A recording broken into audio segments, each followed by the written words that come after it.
Hi Ravens, welcome back. We are talking about volume and temperature, Charles's Law. This is episode number 7, and we're going to go through and do the practice problems that are in your notes packet. Okay, so here we go. Let me quickly pull up our pen. Okay. All right, so what do we know? We know that we have a 2.0 liter sample of air, and that's our volume. So V1 is equal to 2.0 liters, and it has been collected at a temperature of 298 kelvins, and we give a little woohoo that we don't have to do any we don't have to change it to kelvins.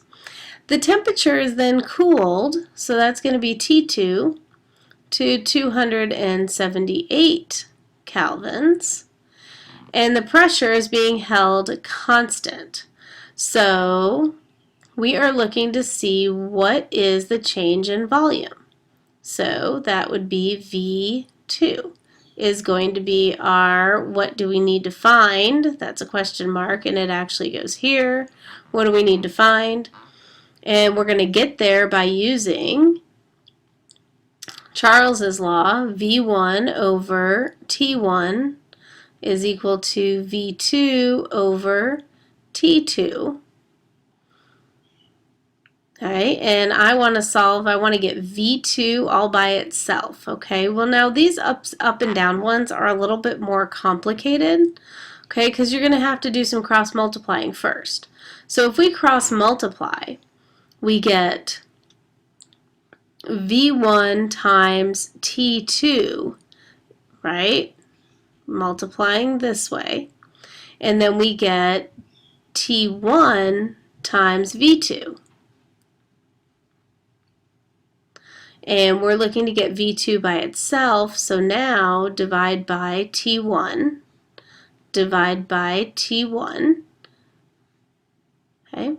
And that's where our formula is and what we're going to use to get our answer. So V2 is equal to V1 times T2 divided by T1.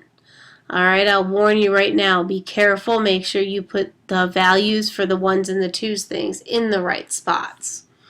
So V1 is 2 liters, and we're going to multiply that by T2, which is 278.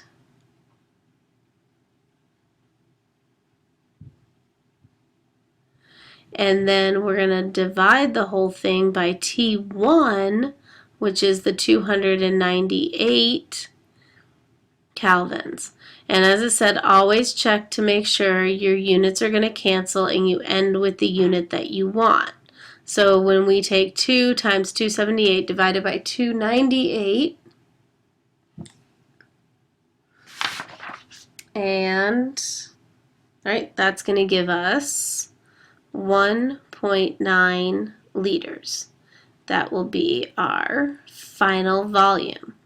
So our temperature went down, and if temperature goes down, volume needs to go down because that's Charles's law, right? If we see a decrease in temperature, we should see a decrease in volume, and it went from 2 to 1.9, so that is accurate. So good answer. Okay, let's go ahead to the next slide. All right, again, here is our new volume, our new practice problem. So we have a sample of a gas at 15 degrees Celsius. So this is going to be, whoops, sorry, let's go back. Here we are. Hit pen button, I apologize. Okay, so T1 is equal to 15 degrees Celsius. Straight off the bat, I don't like Celsius. I'm going to add 273 to it. And when I do that, I'm going to end up with 288 kelvins, and that's very important. Okay, pressure's at 1 atmosphere, and I have a volume of, so V1 is equal to 2.58 liters. And the temperature is then going to go up. So T2, temperature goes up to 38 degrees Celsius. And again, I'm automatically adding 273 to that immediately. And when I do that, I end up with 311 kelvins. And I'm being asked to find V2 is my unknown. Okay?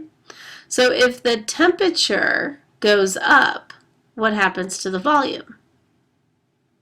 Yeah, it's going up too. So increase is what we're looking for here. Calculate our new volume. How are we going to get there?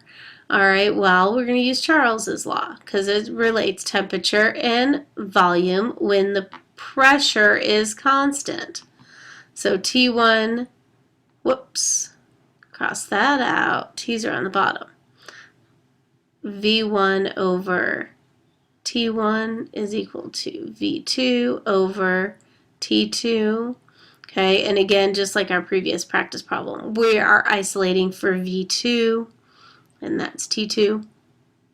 And so V2 is going to be equal to V1 times T2 divided by T1. Go back to the previous problem if you want to see how I got there. All right, now plug in our variables. V1 is 2.58 liters. T2 is 311 kelvins. And T1 we divide by is 288 kelvins. Okay? And when we do this and we do our math and do the division, we end up with 2.78 liters because our kelvins cancel out. And so, does this make sense? We said our volume needed to increase, and our volume went from 2.58 to 2.78. So yes, it does. It makes sense. All right, now move on to the homework problems. You've got 2 Charles's Law homework problems in your notes packet. Stay tuned for the next episode, and we'll go over how to do those homework problems. Thank you very much. See you soon.